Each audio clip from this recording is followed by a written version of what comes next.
جو میں آج آپ کی خدمت میں ایک بات کرنے لگا ہوں وہ ایک خاتون کا واقعہ اور قصہ ہے جس کا نام عاتقہ ہے. اس کے والد کا نام خالد ہے، قبیلہ بنی خزاعہ سے ہیں. عاتقہ بنت خالد الخزاعیہ جس کی کنیت ام معبد ہے. یہ میں اس کا واقعہ آپ کی خدمت میں رکھتا ہوں. یہ جاہلیت میں مشہور و معروف خاتون نہیں تھی. اسلام کے آنے کے بعد، رسول اللہ سے ملاقات کے بعد اس کے چرچے احادیث کی کتابوں میں صفوں کے صفحے لکھے ہوئے ہیں. یہ وہ خاتون ہے. اس نے ایسا کیا کارنامہ سر انجام دیا ہے، یا اس کے ساتھ بیٹھ کے رسول اللہ صلی اللہ علیہ وسلم کے کیا اوقات بیتے ہیں، یہ واقعہ میں ذرا آپ کی خدمت میں رکھتا ہوں. توجہ رکھنا. رسول اللہ صلی اللہ علیہ وسلم کی عمر مبارک اس وقت 53 برس تھی جب اللہ کے رسول نے ہجرت فرمائی ہے. ہجرت کے ساتھی حضرت ابوبکر صدیق ہے. 3 دن غار ثور میں گزارنے کے بعد یہ سفر مدینہ کا شروع ہوا تو صدیق اکبر کی حکمت عملی کام کر گئی. حضرت ابوبکر صدیق رضی اللہ عنہ نے یا رسول اللہ کہہ کر مشورہ کیا کہ اللہ کے رسول اب نے جانا تو مدینہ منورہ ہے، لیکن اب اگر اس معروف اور مشہور راستے سے جائیں گے جس راستے سے لوگ جاتے ہیں تو مدینہ تک پہنچنے سے پہلے یہ لوگ ہمیں پہلے پکڑ لیں گے کہ مدینہ کے راستے پہ گئے ہیں. ایسا کیوں نہ ہو کہ ہم حکمت عملی کے تحت راستہ کوئی اور اختیار کریں اور اس راستوں سے گزرتے گزرتے ہم مدینہ طیبہ کا راستہ لے لیں. کیا ایسا ہو؟ فرمایا جی بالکل ٹھیک ہے. حضور علیہ السلام اور حضرت ابوبکر غار ثور کی طرف گئے ہیں. مکہ مکرمہ کے باسی جانتے ہیں غار ثور کا راستہ مدینہ طیبہ کا راستہ نہیں ہے. آج بھی غار ثور کا راستہ یمن کا راستہ ہے. حضرت ابوبکر لے ادھر سے گئے ہیں، پہنچایا ادھر ہے. یہ حکمت عملی تھی صدیق اکبر رضی اللہ عنہ کی. ایسے ایسے راستوں سے گئے بندہ حیران ہو جاتا ہے. میں نے اپنے سفر میں کئی ایسی جگہ جا کر زیارات کی ہیں. اللہ پاک ہمارے مکہ مکرمہ کے میزبان بھائی مرید صاحب کو جزائے خیر عطا فرمائے. اس شخص نے مجھے ایک ایسی جگہ کی زیارت کی، یقین مانے بالوں کے رونگٹے کھڑے ہو گئے جسم کے. حیرانگی ہو کہ اس جگہ سے اس جگہ، اس کے درمیان سے حضرت ابوبکر صدیق اور رسول اللہ صلی اللہ علیہ وسلم گزرے. ایسے ایسے معاملات وہ لوگ جانتے ہیں. اللہ پاک ان کی عمر میں، ان کے علم اور رزق میں، اولاد میں برکات عطا فرمائے. تو میں آپ کی خدمت میں وہ جگہ بتاتا ہوں جہاں سے صدیق اکبر گزر رہے تھے تو ایک شخص نے دیکھ لیا کہ 2 بندے جا رہے ہیں. وہ اللہ کے رسول کو شکل مبارک سے نہیں جانتا تھا. اس نے ابوبکر صدیق سے پوچھا، سنا ہے کیا حال ہے جی، خیریت؟ کہاں جا رہے ہیں؟ کہا جی سفر پہ. اچھا آپ کے تو تجارتی سفر ہوتے ہیں. اچھا خیر، یہ بندہ کون ہے؟ یعنی اس طرح حضرت صدیق اکبر نے جھوٹ بھی نہیں بولا اور بات ایسی کی کہ رسول اللہ کا راز بھی راز رہا. کہا ھذا ہادی یہدینی، یہ میرا راہبر اور رہنما ہے، مجھے راستہ دکھا رہا ہے. اس زمانے میں لوگ گائیڈ لیتے تھے راستہ دکھانے والا کہ وہ ہمیں پیسے اسے دیتے، وہ راستہ اس نے سمجھے یہ سفر کا راستہ، اور صدیق اکبر تو دین و دنیا کا راستہ فرما. ہادی، راستہ دکھانے والا. آج بھی مکہ المکرمہ میں وہ پہاڑ کے نیچے ٹنل اور سرنگ اور نفق موجود ہے جسے نفق ہادی کہتے ہیں. نفق ہادی یعنی اس جگہ صدیق اکبر رضی اللہ عنہ نے بات ارشاد فرمائی تھی. جدہ سے تھوڑا پہلے صدیق اکبر رضی اللہ تعالیٰ عنہ مدینہ کی طرف گھومے ہیں. جاتے ہوئے عثفان کے بعد وادی قدید پہنچے. یہ 100 کلومیٹر سے تھوڑا زائد بنتا ہے قدید کی وادی میں رکا ہوں الحمدللہ کئی بار. ایسی ایسی جگہ وہاں ہیں، حیران ہو جاتا ہے. یہ ام معبد بھی قدید میں رہتی تھی. رسول اللہ صلی اللہ علیہ وسلم اس وقت گزرتے وقت 4 آدمی تھے. جب غار ثور سے نکلے تھے تو حضور علیہ السلام سمیت 4 بندے تھے ہجرت کے سفر میں. اللہ کے رسول صلی اللہ علیہ وسلم، حضرت ابوبکر اور ایک حضرت ابوبکر کے غلام سیدنا عامر بن فہیرہ رضی اللہ عنہ، اور چوتھے آدمی حضرت عبداللہ لیثی رضی اللہ عنہ تھے جن کی ڈیوٹی تھی کہ وہ غار ثور کے بعد مدینہ طیبہ تک مشکل راستوں کی نشاندہی کریں گے کہ آسان ہے، یہ ایسے ہے، یہ ایسے ہے. یہ 4 آدمی تھے. ام معبد کے خیمے میں پہنچے ہیں نا، دن کو کسی جگہ آرام کیا اور شام کو سفر کیا، اور اس طرح ام معبد کے 2 خیمے بڑے مشہور تھے.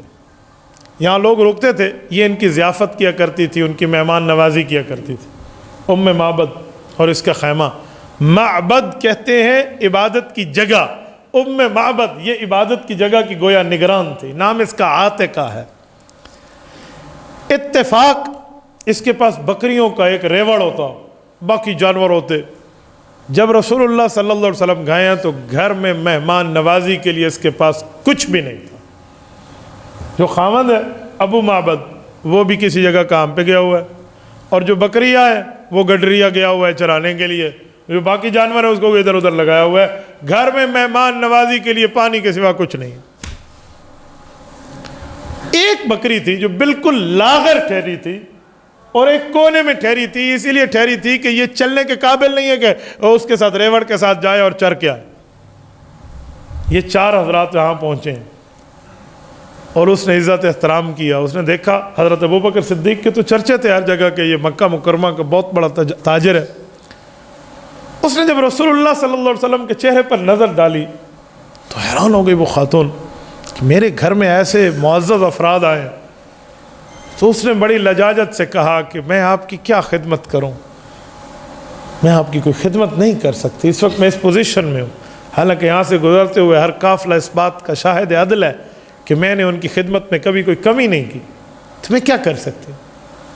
حضور پاک علیہ الصلوۃ والسلام کے ساتھ حضرت ابوبکر صدیق، حضرت ابوبکر صدیق نے فرمایا کہ جو بکری ٹھہری ہے اس کا دودھ ہمیں مل جائے گا۔ عرب کی مہمان نوازی میں بکریوں کے دودھ تو وافر ملا کرتے تھے۔ اس نے سوری کرتے ہوئے ام معبد نے حضرت ابوبکر صدیق کو عرض کیا کہ یہ بکری اگر کسی کام کی ہوتی نا تو 4 قدم چل پڑتی، آپ نے اس کی شکل دیکھی ہے، یہ اتنی لاغر ہے کہ اس کا سانس بڑی مشکل سے آ رہا ہے، پتہ نہیں شام تک بچے یا نہ بچے، تو اس بکری کو میں مہمان کے سامنے پیش کروں، میری بےزتی نہیں ہے؟ تو حضرت صدیق اکبر رضی اللہ تعالیٰ عنہ نے اللہ کے رسول کو دیکھا اور رسول اللہ صلی اللہ علیہ وسلم نے آنکھوں میں حضرت ابوبکر کو دیکھا۔ امام ابن القیم رحمۃ اللہ علیہ نے زاد المعاد کی پہلی جلد میں، یہ کتاب امام ابن القیم رحمۃ اللہ علیہ آج سے تقریباً 650 سال پہلے کی لکھی ہوئی ہے، یہ ابھی تو کمپیوٹرائز چھپی ہے، زاد المعاد فی ہدی خیر العباد، امام ابن القیم الجوزیہ رحمۃ اللہ علیہ، یہ میں نے مکہ مکرمہ سے لی ہے۔ بلکہ میرے ایک شاگرد ہیں بھائی اختر رسول، یا جانتا ہے کہ بھائی اختر رسول جب والدہ کے ساتھ حج پہ غالباً گئے تھے، یہ وہ خرید کے میرے لیے ہدیہ لائے تھے، میں نے ان کو نام بھیجا تھا، اللہ انہیں بھی جزائے خیر عطا فرمائے۔ اس میں فصل و ام معبد کے تحت پورا تفصیلی واقعہ موجود ہے، یہ صفحہ 513 14 15 16 یہ مستقل پورا جا رہا ہے۔ میں آپ کی خدمت میں اس کا خلاصہ پیش کرتا ہوں۔ حضرت ابوبکر صدیق نے جب اللہ کے رسول کو آنکھوں میں دیکھا نا تو آپ علیہ السلام کی بات ابوبکر صدیق سمجھ گئے کہ حضور فرمانا کیا چاہتے ہیں، یعنی حضور رسول اللہ کے فرمانے کا مطلب یہ ہے کہ اس کو کہو اگر تجھے بکری ہمیں دینے میں دودھ دوہنے وقت تک اعتراض نہیں ہے تو ہمیں دے دے، باقی دودھ جانے اور دودھ دینے والا جانے، اس کے تھنوں میں اتارنے والا جانے، اس کا مطلب چھوڑ، اگر بکری آپ کی اور ہم تک دے سکتی ہو نا، باقی رب جانے اور رب والے جانے۔ تو حضرت صدیق اکبر نے یہی کہا، انہوں نے کہا جی بکری لے لے، اس میں ہے کچھ نہیں۔ دیتے وقت ام معبد کا ذہن یہ تھا کہ ہو سکتا ہے ان کو میری بات پہ اعتماد نہ ہو، کہ میں نے جو کہا اس کے تھن سوکھے ہوئے ہیں، انہیں اعتماد نہ ہو، چلو دے لوں، دیکھ لیں مہمان۔ بکری اس نے حضرت ابوبکر صدیق کے حوالے کیا اور رسول اللہ صلی اللہ علیہ وسلم کو حضرت ابوبکر نے دیا۔ اللہ کا نام لے کے حضرت رسول اللہ صلی اللہ علیہ وسلم نے اس کے کمر پہ ہاتھ پھیرا اور اس کے تھنوں پہ ہاتھ پھیرا۔ امام ابن القیم لکھتے ہیں بکری جگالی کرنا شروع ہو گئی جیسے کھاتی پیتی بکری ہو، جگالی سمجھے، اوگل مارنا شروع تھی گئی جی میں کھادی کھڑی ہو گئی، اور اس کے تھن دودھ سے بھر گئے۔ ام معبد کو تو ایک شاک لگا، آنکھوں کے سامنے کتنا بڑا معجزہ رسول اللہ صلی اللہ علیہ وسلم کا اس نے دیکھ لیا۔ آپ دیکھیں بندہ آج رسول اللہ کی بات سنتے اور ایمان بڑھ جاتا ہے، اور جس نے اپنی آنکھوں سے بات بھی سنی اور معجزہ بھی دیکھا اپنی نظروں سے، اس کی کیفیت کیا ہوگی؟ تو ام معبد نے کہا اللہ اکبر، اب بالکل خاموش ہو گئی، اور رسول اللہ صلی اللہ علیہ وسلم نے برتن کے لیے اشارہ کیا تو صدیق اکبر رضی اللہ عنہ نے دیکھا نا کہ آج اللہ کے رسول کی سخاوت جوش پر ہے، تو ام معبد کو کہا کہ ام معبد چھوٹا برتن نہ لانا، گھر میں موجود سب سے بڑا برتن لانا۔ اس عورت کے پاس جو بھی اس زمانے کا دیگچا ویگچا اور برتن تھا اس نے پیش کر دی، اور رسول اللہ صلی اللہ علیہ وسلم نے دوہا، چھوٹا برتن وہ ساتھ لائی، اس سے بھرا، تو اللہ کے رسول نے پہلے ام معبد کہا آپ نوش کر لیں۔ اس نے دیکھا بکری سے دودھ اتنا زیادہ اور مسلسل آ رہا ہے، تو اس نے اسے سعادت سمجھ کے پی لیا۔ رسول اللہ صلی اللہ علیہ وسلم نے حضرت ابوبکر کو فرمایا کہ اب عبداللہ لیسی کو دو، ہمیں راستہ دکھا رہا ہے، اس نے پیا۔ حضرت عامر بن فہیرہ کو دیا، پھر ابوبکر کو کہا کہ یا رسول اللہ آپ کا سفر میں چلنے والا جو بڑا ہوتا ہے وہ سفر کی خدمت کرتا ہے، سید القوم فی السفر خادمہم، حدیث پاک میں ہے نا کہ جو لیڈر گروپ لیڈر ہو اور وہ سفر میں اپنے دوستوں کو لے کر جائے تو خود بڑا بن کے یوں نہ بیٹھے بلکہ خدمت والا مزاج رکھے. کہ ابو بکر اب آپ پہ ہو. حضرت صدیق اکبر نے پیا, پھر اللہ کے رسول نے نوش فرمایا. کچھ ٹائم گزرا, وہ دودھ بچ گیا تھا, پھر مزید دودھ پیا اس کا 2-3 بار. یہ سفر سے ویسے ہی آ رہے تھے تو ان نے خوب پیا جیسے پینے کا حق ہو. برتن خالی ہو گیا. حضور پاک علیہ الصلوۃ والسلام نے اس عورت سے بات شروع کی دین اسلام کی دعوت پر. تو اس عورت نے آپ علیہ السلام سے آپ کی دعوت پوچھی. رسول اللہ صلی اللہ علیہ وسلم نے توحید بتائی, رسالت بتائی. تو اس خاتون نے کہا کہ واقعی میں نے اس راستے کے گزرتے ہوئے بڑے نشیب و فراز دیکھے, بڑے لوگوں کے معاملات کو جانتی ہوں.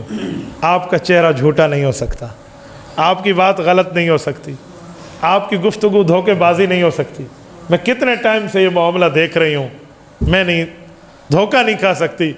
جس رب کی دعوت آپ دے رہے ہیں, اگر میں آپ کی دین میں داخل ہو جاؤں تو آپ کو کوئی اعتراض؟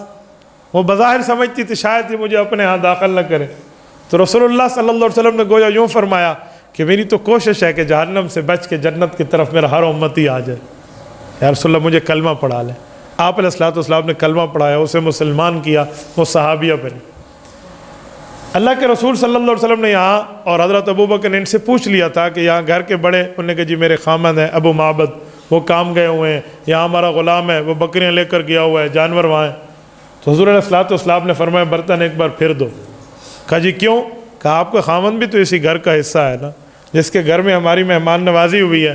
ایک بار پھر دو, میں برتن سے دودھ دھو دیتا ہوں اور اپنے خامد کو پلانا. رسول اللہ صلی اللہ علیہ وسلم نے ایک بار پھر دودھ دوہا تو اسی لاغر بکری سے پھر دودھ آیا, اور وہ دودھ آ گیا, وہ برتن بھرا. فرمائیے لے لو, بچوں کو دینا اور اپنے خامد کو دینا.